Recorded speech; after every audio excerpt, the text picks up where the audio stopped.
Vous écoutez RCJ Midi, place à lire la politique. Luce Perrault reçoit Philippe Méchet. Alors Philippe Méchet, bonjour. Vous publiez avec rebonjour plutôt. Vous publiez avec Timothée Nicolas Fête de la politique. C'est une sorte d'hommage à l'engagement, à ces femmes, à ces hommes qui sacrifient tout ou pratiquement tout au service d'un idéal et de l'intérêt général. C'est pourtant pas tout à fait dans l'air du temps, avec l'abstention record, avec les élections boudées, les parlementaires attaqués, vilipendés. Comment expliquez-vous que la politique soit tellement en disgrâce actuellement ? Bonjour Luce Perrault. D'abord, effectivement, votre constat est très juste et ça a été le nôtre avec Timothée Nicolas. C'est le recul de l'engagement et de l'engagement, je dirais, politique. Parce qu'il y a des engagements associatifs dans des ONG, mais qui ne sont pas des engagements politiques. Et je pourrais d'ailleurs faire une distinction entre ces deux types d'engagements. C'est loin d'être la même chose. Une statistique, en 40 ans, les partis politiques français ont perdu 60% de militants. La population a continué de croître, 60% de militants en moins dans les partis politiques. Aujourd'hui, et on le voit et on le dit d'ailleurs dans le livre, là où il y avait pour le Parti socialiste 3 sections dans un arrondissement tel que le 18e arrondissement de Paris, aujourd'hui il n'y reste plus qu'une petite section avec des personnes qui sont des anciens, si je puis dire, parce que finalement, y compris dans ces partis, c'est surtout des anciens. On attire peu de jeunes. Or, c'est ça qui rend encore plus pessimiste en se disant on a besoin de jeunes. Alors pourquoi les partis sont tombés en disgrâce comme ça ? Alors, est-ce qu'ils ne sont pas eux-mêmes un peu responsables ? Il y a bien sûr qu'il y a une responsabilité des partis politiques. Il y a de multiples causes qu'on examine dans le livre avec Timothée et Nicolas. D'abord, au fond, on s'est aperçu qu'il y a eu une forme de défiance, une défiance qui était à l'égard de la politique et qui s'est installée petit à petit. Qui s'est installée sur les partis politiques, des partis qui ne respecteraient pas leurs promesses. Ça, c'est effectivement, je dirais, le constat le plus majeur. Mais à côté de ça, il y a eu une forme d'éparpillement des partis. Vous avez finalement de plus en plus de partis politiques. Si je vous demande, à vous, Luce Perrault, combien y a-t-il de partis politiques en France aujourd'hui qui touchent des subventions en tant que partis politiques ? Il y en a plus de 30. Il y en a plus de 30. C'est-à-dire que là où, effectivement, vous avez des partis qui ont des idées qui sont assez proches, etc., et qui pourraient s'unir et donner une certaine force, non, chacun veut défendre sa boutique parce que c'est l'évolution des égaux. Alors, il y a ça, plus effectivement une évolution qui fait que, il faut bien dire, et ça touche la politique et les partis politiques, les pouvoirs politiques sont en partie responsables. Pourquoi ? Parce que de plus en plus, ils ont transféré le pouvoir vers le monde de l'entreprise et l'économie. Aujourd'hui, on demande à des entreprises de s'occuper d'un tas de choses qui, avant, relevaient du politique. Moyennant quoi, qu'est-ce qui s'est passé ? Vous avez des citoyens qui se sont dit le vrai pouvoir, c'est le pouvoir économique, c'est le pouvoir dans les entreprises. Ils se sont détournés des partis en se disant qu'on avait plus en s'intéressant et en étant proche du monde économique que du monde politique. C'est un tort, à terme. Mais il y a une véritable responsabilité, cette fois, des pouvoirs politiques. Mais est-ce qu'ils n'ont pas aussi oublié de réfléchir, oublié de travailler ? On n'a pas l'impression, quand on entend le catalogue qu'on vient d'entendre sur les propositions pour les femmes, moi j'ai entendu Lucien Neuwirth parler de la conception gratuite il y a 50 ans, donc... Oui, il y a une réflexion qui effectivement a été plus marginalisée, mais il faut bien dire que ça appartient aussi à notre société et à notre monde, cette perte du sens collectif, cette perte du sens de l'intérêt général. Aujourd'hui, on est dans des sociétés qui sont de plus en plus tournées vers les intérêts particuliers. Chacun pour soi. Le boom des associations qui défendent chaque fois une cause, le boom des ONG qui défendent une cause, et le recul des partis qui défendent des causes générales. Et on s'intéresse moins à ça aujourd'hui qu'à une cause en particulier. On est attaché à la cause animale, on va dans une association de défense des animaux, mais voilà, c'est la seule chose qui nous intéresse. On voit même d'ailleurs des élus qui ne sont entrés en politique que pour défendre une seule cause et rien d'autre. Or, la politique, c'est exigeant, la politique. La politique, ça appelle à s'intéresser à toutes les questions, à avoir des programmes complets. Aujourd'hui, vous avez des partis politiques qui font l'impasse sur des pans entiers. Et ça a commencé, si je peux me permettre, ça a commencé finalement au début des années 80. Quand le Front National se lance, de Jean-Marie Le Pen, à l'époque, il est sur 2 thématiques, immigration, sécurité, et rien d'autre. Le reste, l'économie, il traite ça, il répond. Ça ne l'intéresse pas ça du l'intéresse tout. pas du tout. Et là, on commence à voir des partis politiques totalement centrés sur un objet. On a Europe Écologie Les Verts. C'est exactement la même chose, où il y a l'écologie. Je ne dis pas que ces questions ne sont pas importantes, Non, mais un parti doit s'intéresser à toutes les questions. L'écologie, ça concerne tous les partis et tous les Français. C'est là, cette vue d'ensemble de l'intérêt, ce qu'on appelle l'intérêt général, c'est ce qui a disparu. C'est ce qui a disparu, vous avez tout à fait raison sur le point, et qui fait qu'aujourd'hui, à la fois l'écologie est traitée dans chacun des partis, et le parti écologiste ne centre tout que par rapport à l'écologie. Ce n'est pas suffisant pour susciter Ça ne fait l'engagement. pas un programme. Et quand on dit effectivement l'écologie, par exemple, est très, très populaire auprès des jeunes, en même temps, ils ne rentrent pas à Europe Écologie Les Verts. Ah la non. moyenne d'âge d'Europe Écologie Les Verts n'est pas différente de celle des autres partis. C'est-à-dire qu'on voit bien que là, pour le coup, il y a eu une sorte d'entre-soi au sein des partis où chacun a ouvert une boutique, où s'est spécialisé dans un sujet et a abandonné les autres sujets. C'est ce que la vous perte appelez de sens collectif. Et c'est ce que vous évoquez avec beaucoup d'humour, l'engagement open bar. Alors l'engagement open bar, il est ça aussi, c'est une des causes. Il est très fort parce que aujourd'hui, on rentre dans un parti, j'allais dire presque qu'on rentre dans un moulin. Enfin, vous imaginez qu'il y a même 2 formations politiques où il suffit d'aller s'inscrire un peu sur Internet, on vous demande rien, on vous demande même pas de cotisation. Vous allez chez Jean-Luc Mélenchon et vous voyez bien qu'à la France Insoumise, en gros, vous n'avez même pas besoin de verser quoi que ce soit. Pareil d'ailleurs pour En Marche d'Emmanuel Macron, il suffisait de s'inscrire, on ne vous demande rien. Donc, si vous voulez, c'est des engagements très flottants. C'est pas des engagements qu'on a pu connaître, engagements qui créent un véritable Justement. collectif où les gens allaient, alors on peut plus aller coller des affiches le soir, mais aller coller des affiches ensemble, où les gens avaient des réunions une fois par semaine, se donnaient beaucoup d'eux-mêmes pour le débat d'idées sur des sujets extrêmement différents, avaient des invités. Non, tout ça a disparu et de fait, effectivement, on ne s'engage plus. Et vous disiez tout à l'heure, Luce Perrault, avec justesse, que finalement, c'est les idées qui manquent. Mais ils les ont transférées. Ils les ont transférés vers des think tanks. C'est-à-dire qu'en fait, on s'est dit, alors attendez, il y a les producteurs d'idées, là, alors on a Jean Jaurès pour la gauche, qui travaille très bien, des think tanks auxquels je rends hommage, qui font du très bon travail, et sur tous les sujets. Il y en a 2 qui dominent. Oh, vous avez quand même que vous prenez pour la gauche Jean Jaurès et Terra Nova, qui est assez proche effectivement de la gauche, et pour la droite Montaigne ou Fondapol. Voilà, on s'en fait 4. Voilà, on a quatre think tanks qui produisent, enfin je reçois moi leur production intellectuelle, c'est sur des sujets extrêmement divers. D'intérêt général, justement. Et d'intérêt général. Et ça, les partis, finalement... ont délégué. Exactement, elles ont sous-traité. Donc, en fait, on a une sorte de sous-traitance de ces sujets, et eux commentent l'actualité. Aujourd'hui, un parti, c'est surtout des gens qui viennent vous commenter l'actualité de ce qui se passe, viennent vous trouver une petite mesure. Mais du coup, il n'y a plus, Luce Perrault, cette espèce de lien qu'on retrouvait entre tous les sujets et qui faisait un projet, qui faisait une idée, une grande idée à défendre. Et on le voit dans cette élection présidentielle et dans cette campagne d'élection présidentielle où... Ça m'a beaucoup frappé. La plupart des candidats sont arrivés sans aucun projet, mais avec un catalogue de mesures. On l'a encore vu sur ce qui vient d'être dit sur les femmes. C'est un agglomérat de mesures. Alors, on additionne des mesures ici et là. Mais ça ne fait pas un programme ni une société. Mais ça ne fait pas un projet de société. Et donc, on n'a pas envie de les suivre. On dit, j'adhère à celui-là pour cette mesure, et puis à celui-là pour cette autre mesure.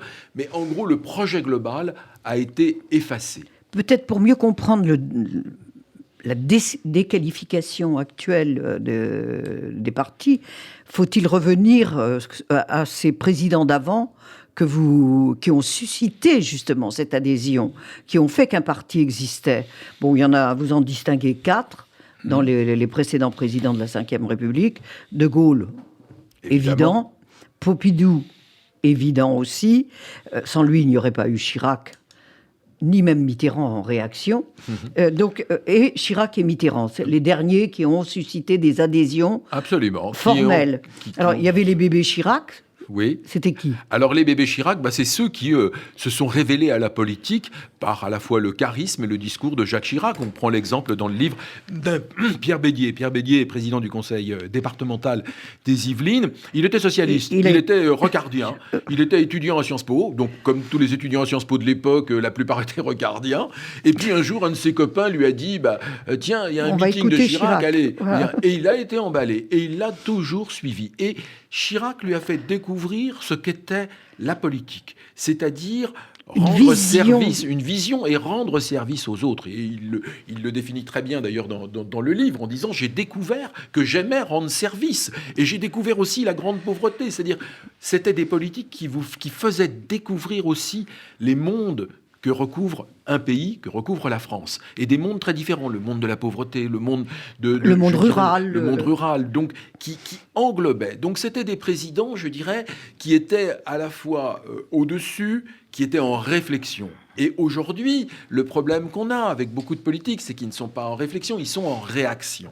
Et donc ils réagissent en permanence. On les fait réagir sur tous les sujets de l'actualité, mais sans que ça les pousse à une forme de réflexion. Dictature de l'émotion et de l'instant. Mitterrand, lui aussi, il a suscité des adhésions, un amour des militants.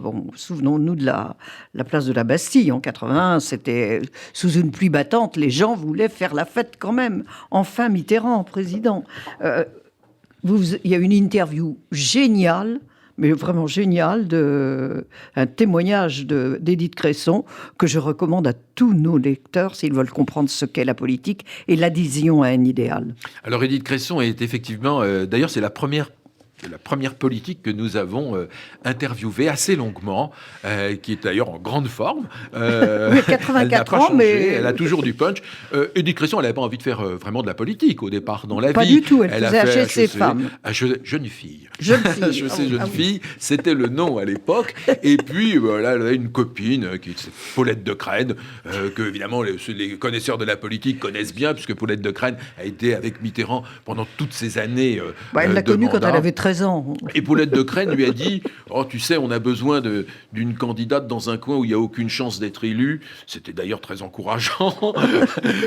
Et puis, c'était à Châtellerault, exactement. Et Édith Cresson, elle a dit « Bon, allez, je vais prendre 3 semaines, je vais me présenter, je ne serai pas élue. » Elle n'a d'ailleurs pas été élue, mais elle s'est retrouvée majoritaire à Châtellerault. Et donc, elle s'est présentée au municipal, et ensuite, on connaît sa carrière politique jusqu'au temps d'être Premier ministre, où, je le précise, Édith Cresson est un personnage tout à fait singulier de la vie politique. Elle n'a jamais eu de poste autre que dans le privé dès lors qu'elle n'était pas en politique.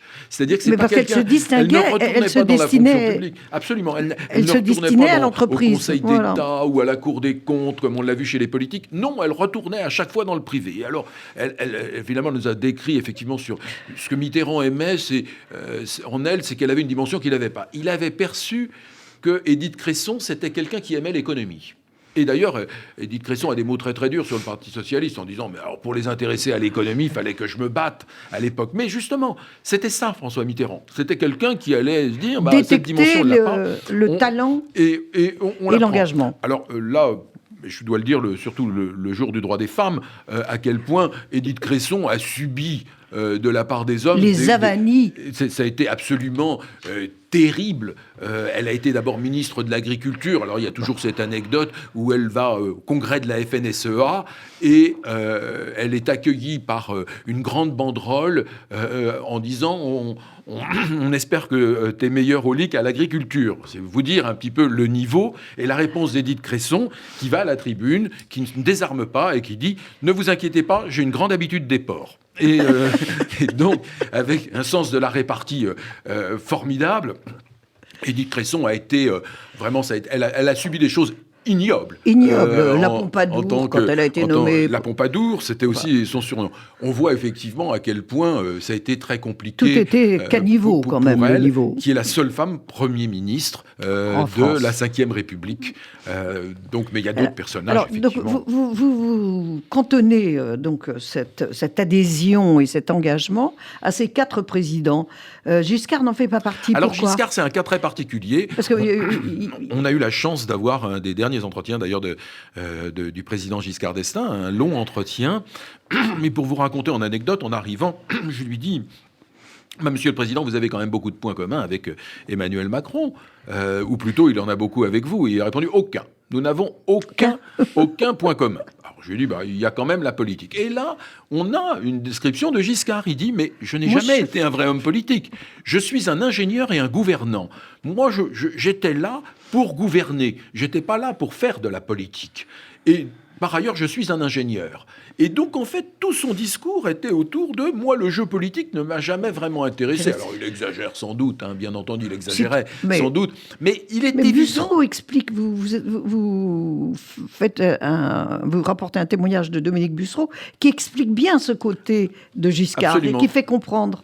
Alors Dominique Bussereau, qui a été un jeune giscardien, qui a été ministre par la suite, président de conseil départemental, il explique bien que ce qui tenait les giscardiens, c'était plutôt l'amitié entre eux, avec le compagnonnage, avec Poivre d'Arvor, avec Gérard Prouvé, avec Marielle de Sarnez. Donc il y avait effectivement de compagnonnage des jeunes giscardiens, mais en gros, le grand homme, non, il n'y avait pas la fascination qu'on trouvait des socialistes pour François Mitterrand, ou des gaullistes pour Jacques Chirac.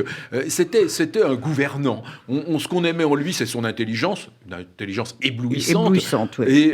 Et puis, le fait de vouloir gouverner avec, évidemment, sa vision. Enfin, c'était un homme qui était complètement dans l'économie. Il nous a raconté que, en fait, on voulait le nommer...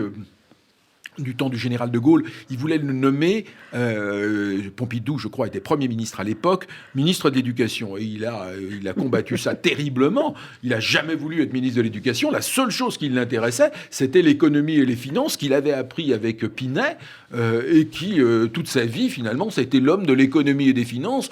Bon, alors... En même temps, on se dit qu'il exagère un peu parce que faut pas non plus oublier que Giscard, c'est celui qui a révélé, pour le coup, énormément de femmes en politique, que ce soit Christiane Skriner, Alice Saunier-Cité et, j'allais le dire, Simone Veil. C'est quand même lui qui est allé chercher des femmes et qui les a propulsées dans la vie politique, et des femmes qui ont été des femmes extrêmement importantes. Enfin, je ne vais pas revenir sur Simone Veil, mais c'est un cas d'école extraordinaire. C'est-à-dire que cette femme a été fantastique. Elle était magistrate, avocate, pas du tout destinée à faire de la politique. Et alors, au début, d'ailleurs, je dois dire, il y a un peu de cynisme chez Giscard. Pourquoi ils prennent Simone Veil, ils lui donnent effectivement la loi sur l'avortement. C'est Chirac qui est Premier ministre, parce qu'elle est plus liée au départ plutôt à Chirac. Elle est très liée à Chirac au départ. En fait, ils lui disent, voilà, il y a la loi. Et puis ils se disent... C'est deux malins, hein. Ils se disent, si ça rate, on mettra tout sur son compte. Et progressivement, ils voient cette femme se battre et obtenir et gagner son combat, et se révéler complètement. Alors après, ils essaient de tirer la couverture à eux, en disant, c'est nous, mais... Trop tard, j'ai envie de dire, Simone Veil... était devenue une icône. Voilà, était devenue une véritable icône. Et donc, il a permis... c'est d'ailleurs très touchant de penser que le seul politique de la Ve République qui est au Panthéon, c'est Simone Veil. Ce qui en dit long, quand même. Et c'est parce qu'elle a défendu la cause des femmes. Elle a toujours défendu la cause des femmes. Elle a aussi, évidemment, au travers de sa loi, bien sûr, mais aussi de ses bagarres en politique. C'était un personnage fantastique qui aimait la bagarre. Faut pas penser que Simone Veil était quelqu'un qui était toujours douce. Elle se battait. Personnellement, je l'ai connue et je l'ai vue face à Charles Pasqua, dans certaines circonstances. Je pense qu'elle n'aurait même peut-être pas hésité à lui mettre une paire de claques. Elle en était capable. Elle en était tout à fait capable, je confirme. C'est pour ça que Giscard est un cas à part, parce qu'il fascinait pas ses troupes, et en même temps, il a quand même fait pas mal pour la politique. Pas exprès, peut-être. Oui. C'est ce qu'on croit comprendre en lisant bien votre livre. Alors, comment devient-on un leader charismatique comme ça? Et pourquoi ni Hollande ni Sarkozy n'ont été capables de susciter, de construire une génération de bébé Chirac ou de génération tonton tient bon?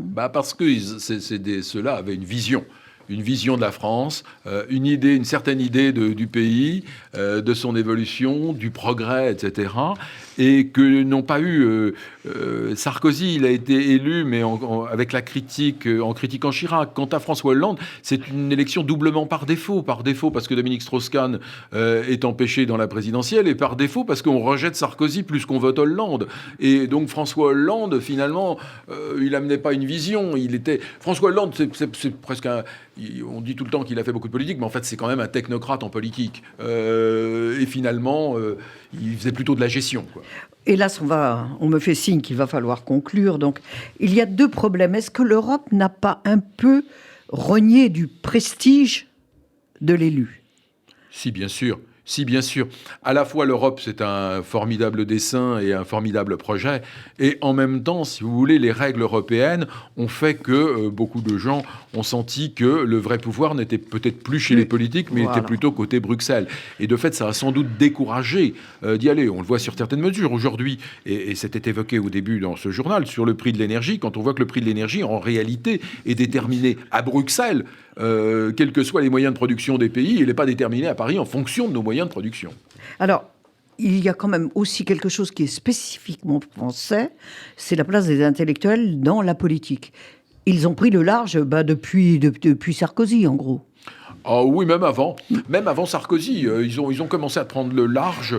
Fin des années 80, 90. Ils se sont détournés de la politique, ils sont allés vers les think tanks, justement, allés vers toutes ces associations, ils n'ont plus nourri le discours politique. Et je dois dire que, à la décharge des intellectuels, les politiques ne sont pas non plus allés trop les chercher. C'est-à-dire qu'il y a eu finalement... Macron a essayé tout de même. Oui, Macron a essayé absolument au début, sauf qu'il ne les a pas suivis quand il était président, suivi au sens d'avoir des rendez-vous réguliers. Je pense que faisait Mitterrand. C'est quelqu'un qui a une appétence pour la matière intellectuelle, mais qui en même temps, finalement, n'a pas eu au cours de sa présidence l'occasion de faire jouer un rôle particulier aux intellectuels. Alors pour conclure, un pronostic pour les présidentielles et les législatives qui vont suivre, est-ce qu'il y a un sursaut possible pour l'engagement et pour faire la politique au sens plein du terme, au sens gestion des affaires de la cité? Alors je pense très sincèrement que c'est pas la présidentielle telle qu'elle a l'air de se dessiner, et il nous reste un petit peu plus de 30 jours pour le premier tour, ce n'est pas cette présidentielle qui va susciter l'engagement. En revanche, je dirais plutôt qu'il y a un vrai besoin d'engagement pour construire la suite, parce que la suite est beaucoup plus compliquée. Supposons que Valérie Pécresse soit éliminée dès le premier tour, comme ça ce fut le cas de François Fillon, il va y avoir un éclatement de la droite, et donc là, une nécessaire recomposition. Et là, effectivement, il faudra effectivement s'engager pour faire qu'on ne vive pas avec seulement des extrêmes qui soient au second tour à chaque fois. Donc, il y aura besoin de cette politique. Et pareil, si Emmanuel Macron, comme ça a l'air de se dessiner, est réélu, il va falloir qu'il construise un parti. Parce que s'il a eu des réussites, là où il a échec, c'est à construire une formation politique qui puisse lui survivre. Alors, faites de la politique l'unique manière de sauver notre démocratie. Philippe Méchet, Timothée Nicolas, c'est aux éditions de l'Observatoire. Et c'est à lire absolument si vous voulez, d'une part, sourire et d'autre part, comprendre comment fonctionne vraiment la politique et vous engager.